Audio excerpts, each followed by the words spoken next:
আসসালামু আলাইকুম। সবাই কেমন আছেন? আলহামদুলিল্লাহ আমিও ভালো আছি।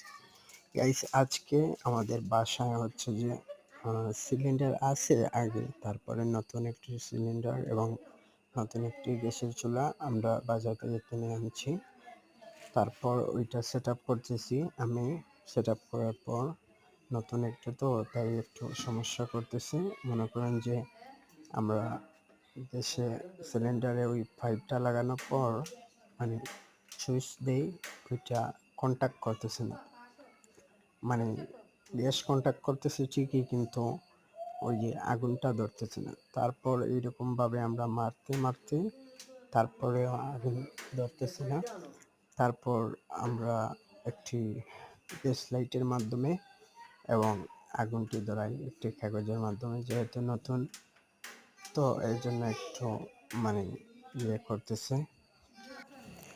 তারপর গ্যাস লাইট দিয়ে একটি কাগজে আমরা আগুন ধরিয়ে তারপরে গ্যাস গ্যাসের সুইচটা অন দিয়ে তারপর আগুনটা উপরে দিই। তারপরে আগুনটি ধরছে, এই যে দেখেন আপনারা। আগুনটি ধরার পর আমরা ওই সাইডের ওইটাতে এরকমভাবে দিই। ওইটা সুইচ দেওয়া ছিল না, তারপরে আমি সুইচটা দিই। দেওয়ার পরে ওইটা তো আলহামদুলিল্লাহ ধরছে।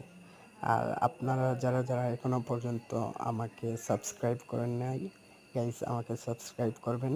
এরকম আরও সুন্দর সুন্দর ভিডিও আপনাদেরকে আমি দেওয়ার চেষ্টা করব এবং আমাকে সবসময় ফলো করবেন আপনারা। এখন হচ্ছে যে আমরা সব কিছু সেট আপ করে তারপরে ওইটাতে বুঝছেন তো, সবাই মিলে একটু চাটা খাওয়া, মানে নতুন চুলা যেহেতু এইটাতে তো রান্না হবে। আর আমরা চাটা একটু বানিয়ে তারপরে মজা করে সবাই খাবো। আর আপনাদেরকে একটা কথাই বলবো যে আমাকে সবসময় সাপোর্ট করবেন,